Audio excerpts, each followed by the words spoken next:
მოგესალმებით. გილოცავთ ახალ წელს, გისურვებთ ყოველივე საუკეთესოს, ლამაზი, პოზიტიური ფილმის მსგავსი ყოფილი იყოს თქვენთვის 2026 წელი. მიუხედავად იმისა, რომ ეს გადაცემა უკვე ახალ წელს გადის, ის ჯერ კიდევ 2025 წლის დეკემბერში ჩაიწერა, დღეს 16 დეკემბერია, ხვალ 17 დეკემბერს გაიმართება ბათუმის Art House ფილმების საერთაშორისო ფესტივალის BIAF-ის მე-20 სეზონის დახურვა. 20 წელი არსებობს ეს ფესტივალი ქალაქში, ის არის განუყოფელი ელემენტი ბათუმის, ძალიან უხდება შემოდგომას BIAF-ის კინოჩვენებები, თუმცა წელს ფინანსური რესურსის არ ქონის გამო ფესტივალის მესვეურებს მოუწიათ როგორც სეზონის შეცვლა, წელს ზამთარში მიმდინარეობს ფესტივალი, ამას გარდა ფორმატი და კონცეფციაც შეიცვალა, წელს არ არის საკონკურსო პროგრამა, ფაქტობრივად მხოლოდ და მხოლოდ კინოკვირეულია, სადაც რა თქმა უნდა შეგიძლიათ იხილოთ არაჩვეულებრივი Art House ფილმები, უსურვებთ ფესტივალს ისევ ძველ კალაპოტს დაუბრუნდეს, მოკლედ წლევანდელ წელს შევაჯამებთ, არა მხოლოდ ვისაუბრებთ განვლილ 20 წელზე და რა თქმა უნდა ვისაუბრებთ გიორგი გოგიბერიძის სხვა წელზე ჩვენ სტუმრებთან ერთად. პირველი ნაწილის სტუმარი იქნება BIAF-ის მენეჯერი ზვია დელიზიანი. მოგესალმებით. მოგესალმებით და ასევე მინდა მიულოცო მაყურებლებს ახალი წელი და ბედნიერი და წარმატებული 2026 წელი უსურვო ყველას. და პერსონალურად BIAF-ს უსურვებ ძალიან წარმატებულ 2026 წელს. უნდა აღვნიშნოთ ის, რომ ჩვენ რომ ხშირად თავს ვიწონებთ იმ ფაქტით, როგორ უხდება ჩვენს ქალაქს ფესტივალები, აი ამ ყველაფრის ფუნდამენტი 20 წლის წინ იყო BIAF-ი და თამამად შემიძლია ვთქვა და დარწმუნებული ვარ მაყურებელიც დამეთანხმება, რომ ეს კულტურული იდენტობის ჩამოყალიბებაშიც დაგვეხმარა, ჩვენ მივხვდით, რომ კინემატოგრაფია ეს არ არის უბრალოდ გასართობი მედიუმი, ფესტივალი ეს არ არის დროის გასაყვანის საშუალება, ეს არის ადგილი, სადაც სულიერად ვიზრდებით და ვიწვრთნებით. მოდით მიმოვიხილოთ ეს განვლილი წლები და შემდგომ უკვე წლევანდელ წელს ვისაუბროთ. კი ბატონო, დიახ, გავაგრძელებ, რომ 2026 წლიდან დაიწყო მართლაც BIAF-ი. გოგას იდეა იყო, გოგი ბერიძის, რომელიც სამწუხაროდ აღარ არის ჩვენთან. და 20 წელი მართლა ძალიან დიდი დროა. ამ 20 წლის განმავლობაში საკმაოდ დიდი, ასე ვთქვათ, პერიოდი გავიარეთ, გამოცდილებად შევიძინეთ, ვთქვათ, იგივე ეს კონტაქტებიც განვითარდა, ბევრი ცნობილი რეჟისორი არის ნამყოფი თუ მსახიობი ბათუმის კინოფესტივალზე, როგორც უცხოელი, ისე ქართველი, რაც რა თქმა უნდა, შემდგომში უკვე გვეხმარებოდა როგორც ფესტივალის პოპულარიზაციაში, ისე ვთქვათ, სხვა ცნობილი ადამიანების დაინტერესებაში, რომ ჩამოსულიყვნენ თქვა ბათუმში BIAF-ზე. ბევრი უამრავი საინტერესო ფილმია ჩვენა BIAF-მა 20 წლის განმავლობაში, ანუ ეს ფილმები როგორც წესი არის არაკომერციული ხასიათის, ანუ ძალიან საინტერესო art house კინოა, რომლის ნახვაც თუმეტეს კინოთეატრში მაყურებელს სამწუხაროდ და არა მარტო საქართველოში, სხვა ქვეყნებშიც ესეა, ცითად ფესტივალები არის პლატფორმა, გამომდინარე იქიდან რომ კინოთეატრები გასაგებია რომ ეს უკვე კომერციული ინდუსტრიაა და უფრო კომერციულ ფილმებს აჩვენებენ. ასევე ძალიან ბევრი მასტერკლასი, ვორქშოპი ჩაგვიტარებია, სადაც დამწრე როგორც კინომოყვარულებს ჰქონდათ შესაძლებლობა შეხვედროდნენ ამ ჩამოსულ ცნობილ სტუმრებს, რომლის საშუალებას ხოთა შორის უნდა აღვნიშნო, რომ დიდ ფესტივალებზე ნაკლებად არის, ახლა ჩვენაც ვეცრებით.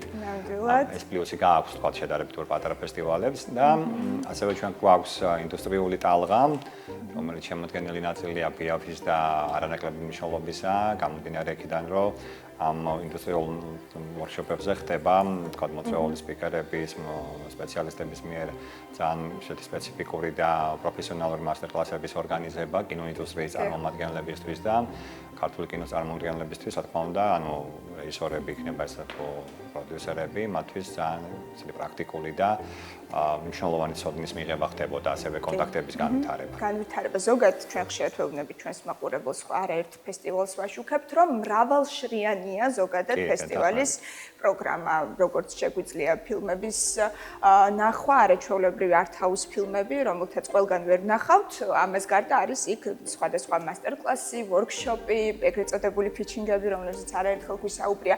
მოდით აი ამ ყველაფერზე ვისაუბროთ, რა რესურსი სჭირდება ფესტივალს იმისთვის, რომ ფუნქციონირებდეს გამართულად მთელი ამ თავისი შრეებით და რა რესურსიც სამწუხაროდ ბოლო წლები არ აქვს BIAF-ს. ხა, პირველ რიგში, რა თქმა უნდა, სხვადასხვა რესურსზე შეიძლება ვისაუბროთ, ხა, პირველი მაინც არის ფინანსური რესურსი, იმიტომ რომ ფინანსებზე არის დამოკიდებული მე უკვე სხვა რაღაცეები, ხო, ვთქვათ, იგივე ეს ადამიანური რესურსი, რამდენი გეყოლება, ვთქვათ, თუნდაც ის სად შეძლებს ჩატარებას, სად შეძლებს თქვა იმ ინდუსტრიული პლატფორმისთვის რაღაცების დაქირავებას, ან კინოჩვენებების ორგანიზებას და ერთ-ერთი რა თქმა უნდა გარდა ფინანსური რესურსისა არის კიდე ზოგადად კინოჩვენებების ლოკაცია.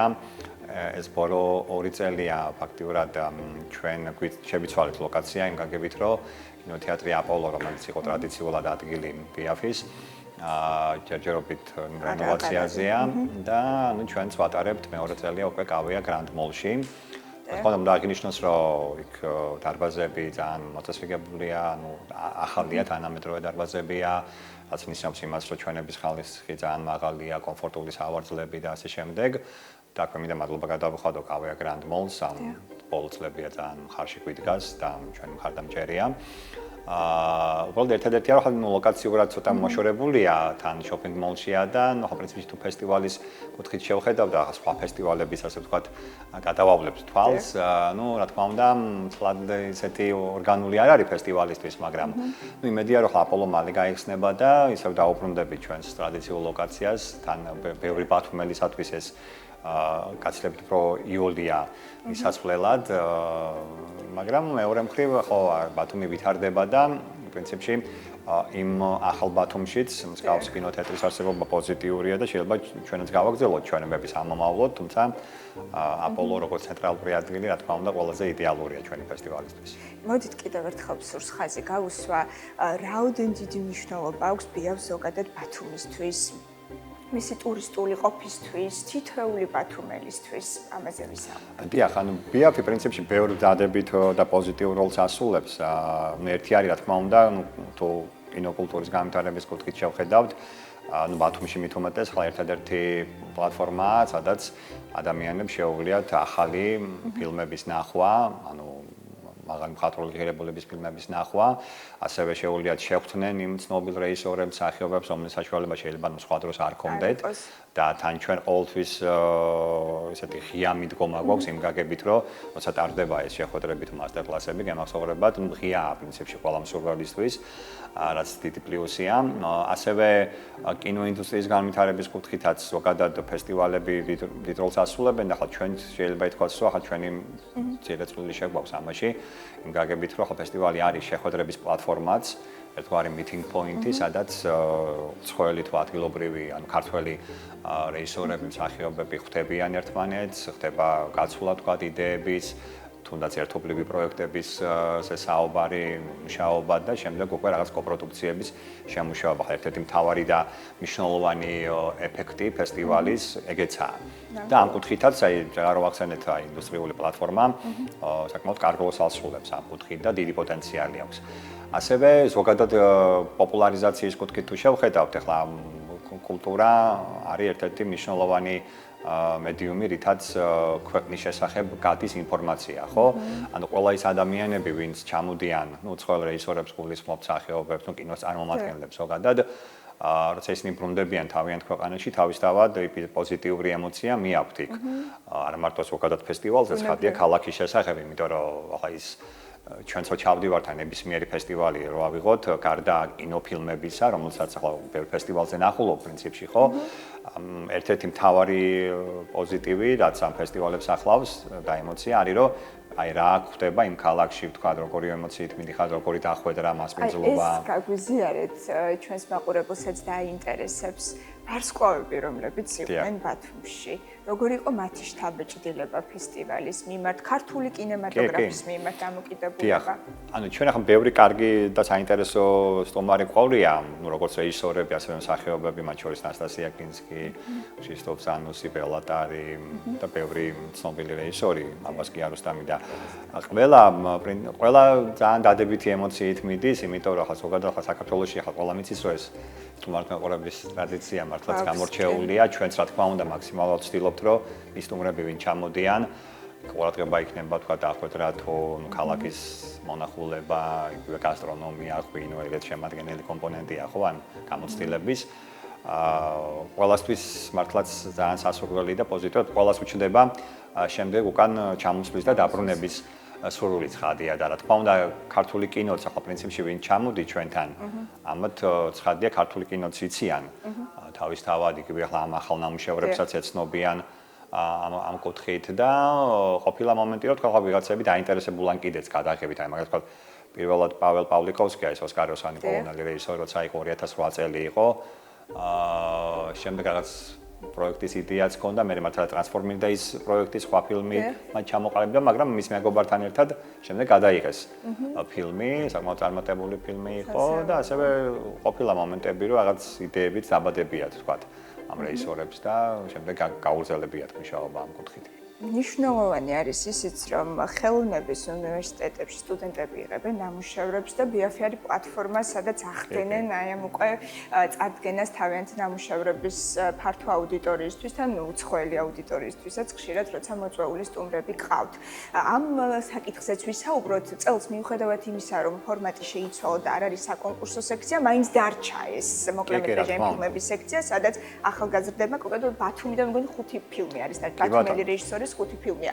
ამ მიმართულებით რა? დიახ, დაგეთანხმებით ახლა ჩვენ რამდენიმე წლის შემდეგ რაც დაიწყო BIAF-ი, უკვე შემოვიღეთ ეს მოკლემეტრაჟიანი ფილმების სექცია და მთავარი იდეა ზუსტად ეგ იყო, რომ ზოგადად ახლა მოკლემეტრაჟიანი ფილმის ფორმატი ძალიან საინტერესოა თავისთავად, როგორც ასეთი, მაგრამ მთავარი იდეა იყო, რომ აი რაღაცნაირად ახალგაზრდების, სტუდენტების ჩართულობა ყოფილიყო არა მარტო როგორც უბრალოდ დასწრების კუთხით, არამედ შესაძლებლობა ქონოდათ რომ წარმოეჩინან თავიანთი ნამუშევრები რა.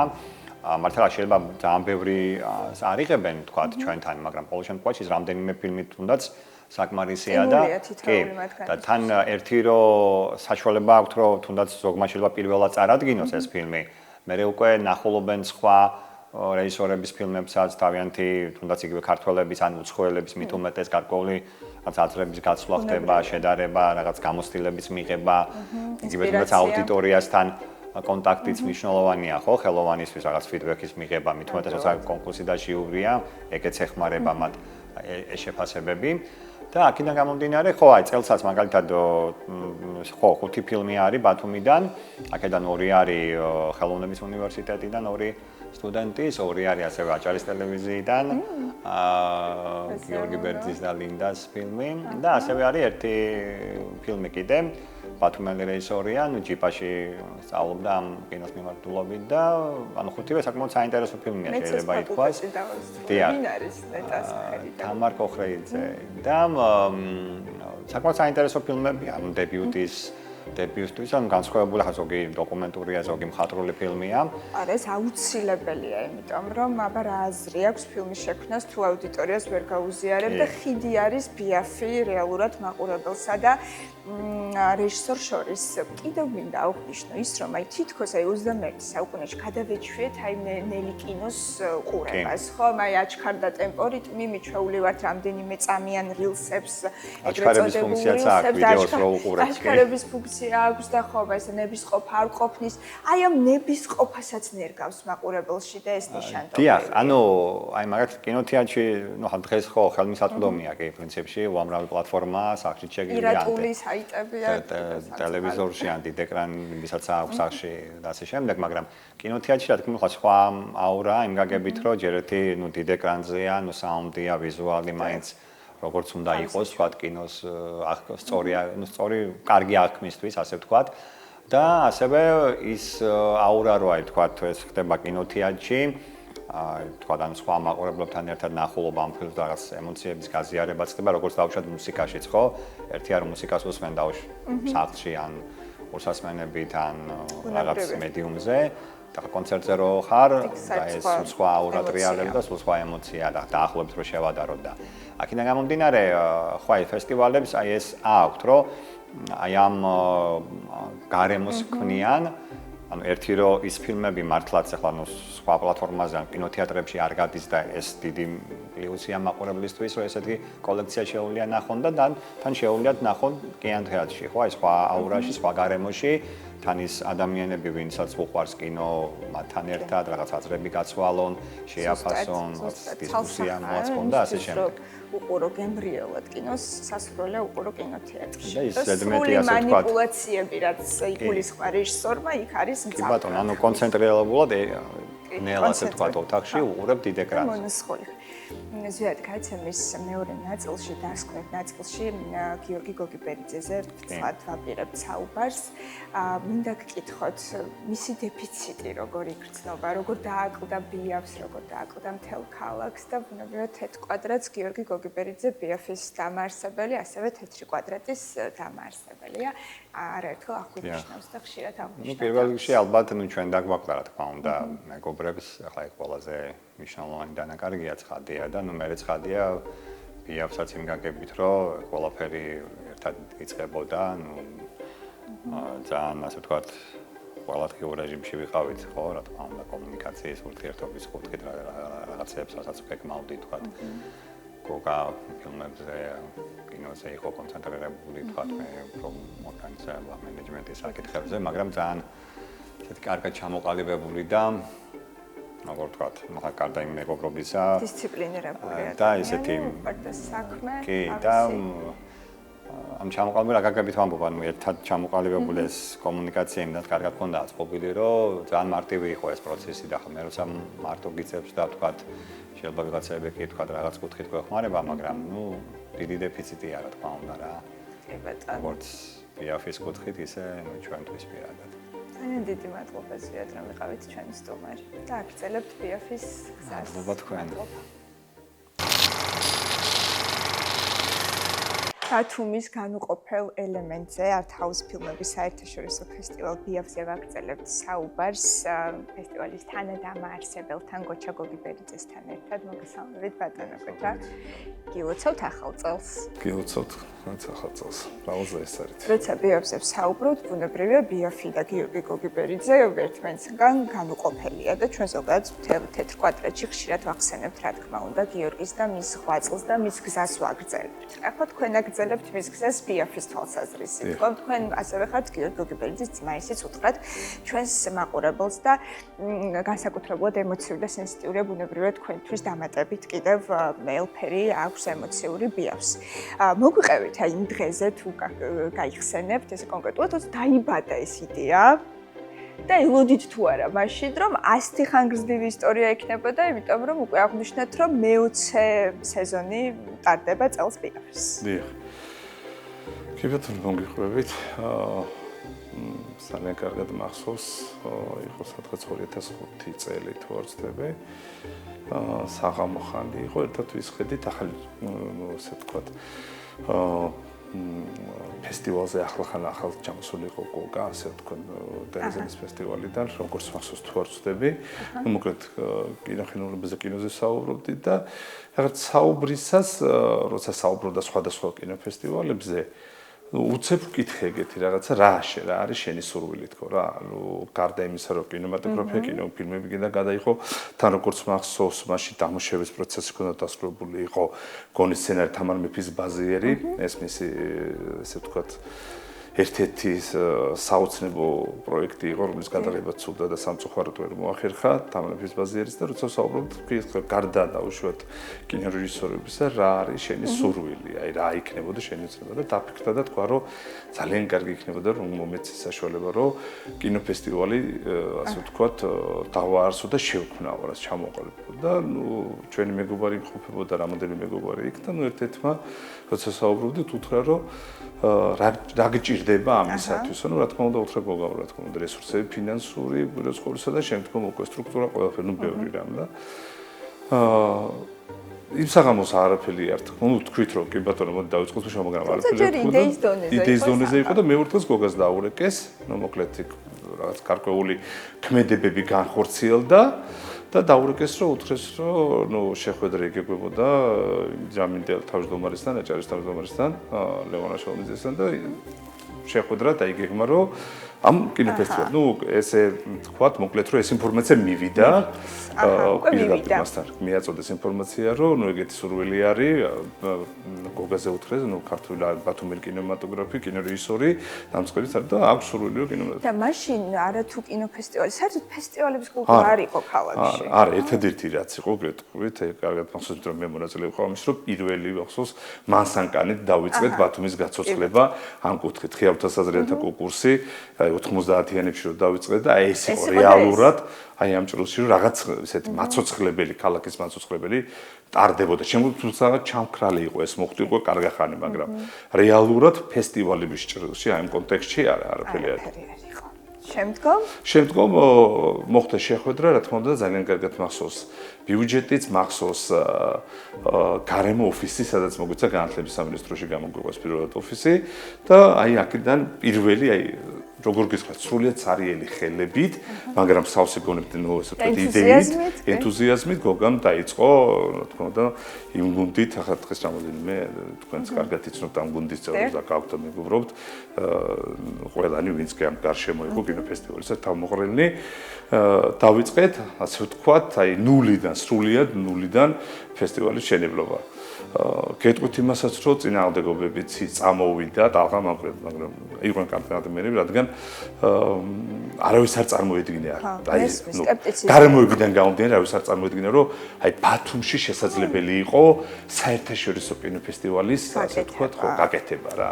ნუ ხო ხვდებით, რომ რატომაც ესეთ დამოკიდებულება კინემატოგრაფიაშიც კი.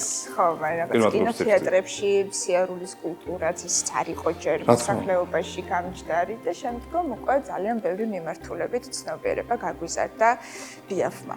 როდის გააცნობიერეთ, რომ ენთუზიაზმი გასაგებია, იდეის მიმართ ერთგულება გასაგებია, მაგრამ ძალიან მასშტაბური და შთამბეჭდავია ბიაფის შედეგები. აი, როდის მიხვდით? როდის მიხვდით და როცა დავიწყეთ კინო პირველი ფესტივალი, აი გახსნის, აი რომ გაიხსნა პირველი კინოფესტივალი, უკვე ნათელი იყო რასთან ხოდა საქმე, რა მასშტაბებთან, რა მასშტაბებში ეს გადაიზრდებოდა ყველაფერი. და რამოდენად აი დავუშვათ მასშტაბურ საქმესთან, აი უზარმაზარ საქმესთან ხონდა, დავუშვათ ჩეხება, უკვე იწყებოდა უკვე ეს ყველაფერი რა. ახლა რა ხდება, მოდით ჩვენ მივიხილეთ ზვიად ლიზიანთან ერთად პრობლემების, რომ ფინანსური რესურსების დეფიციტი აქვს ფესტივალს, რის გამოც ფორმატი შეიცვალა, სხვა სეზონზე გადის, სხვანაირი კონცეფციით. თქვენც გვიამბეთ, კიდევ რა დაბრკოლებებს აწყდებით? საინტერესოა, რისი გამოსწორებაც აუცილებელია სამომავლოდ. ნუ პირველ ყოვლისა, როგორც მოგეხსენებათ, რა თქმა უნდა ფინანსური ეს ერთ-ერთი მთავარი ფუნდამენტი, მაგრამ არ გარდა ამისა, როგორც მოგეხსენებათ, სამწუხაროდ გოგა აღარ არის. როგორ გითხრათ, ახლა მოედანზე როცა დგას მესი და ნეიმარი, ესე იყვნენ ზვიადი და გოგა და ნეიმარი დარჩა მესის გარეშე თუ მესი დარჩა ნეიმარის გარეშე, ესე ვთქვათ.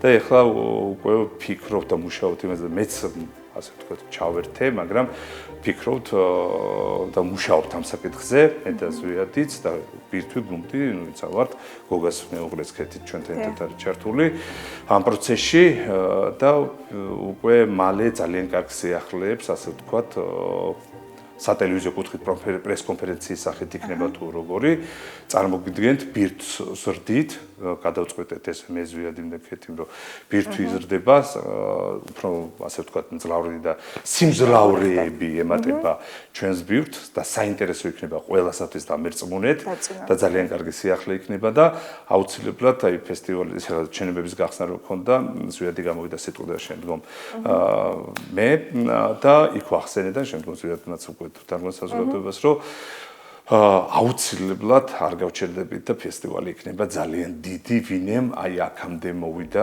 ბიაფი, ბევრად უფრო დიდი სიმძლავრეებით და ფორმატი ძირითადი ჩონჩხი რა თქმა უნდა ის იქნება ხელუხლებლად, რითაც აქამდე მოიტანეს ამათმა კინოფესტივალი გონდზვიადი და უბრალოდ ბევრად უფრო მასშტაბური იქნება და მიმართულებებიც დაემატება გარდა კინოფესტივალისა, ვფიქრობთ კიდე რომ სხვა, ნუ რა თქმა უნდა კინო სამყაროს ფარგლებში და არტის ფარგლებში, ივენთ მენეჯმენტის ფარგლებში რაღაცების დამატებას გეგმავთ მე ზვიადის და გოჩა, ჯერ კიდევ გიორგი ცოცხალი იყო, როცა ფინანსური პრობლემები შეექმნა ფესტივალს, თუ სწორად მახსოვს. კი ბატონო. შემდგომ უკვე გიორგიც წავიდა. იგრძენით თუ არა, მოდით აი უწყებებს, სახელმწიფო უწყებებს რო თავი დავანებოთ, იმიტომ ამ კუთხით გასაგებია და უკვე ვთქვით კიდეც, ზოგადად ქალაქელებისგან, ბათუმელებისგან იგრძენით თუ არა მხარდაჭერა ბიაფის მიმართ. თუ რაღაც მომენტში აქაც დაგაკლდათ თანადგომი. არა. გეტყვით რომ არა. პირიქით, რაღაც ერთგვარი კონსოლიდაცია მოხდა და ეხლაც უგრძნობთ მაგას, რომ ბათუმიან ფესტივალის გარშემო დგას. და რაც ძალიან ემოციურია ჩემთვის. რატო იცით, გოგა ცოცხალია. ამათი ბათუმელების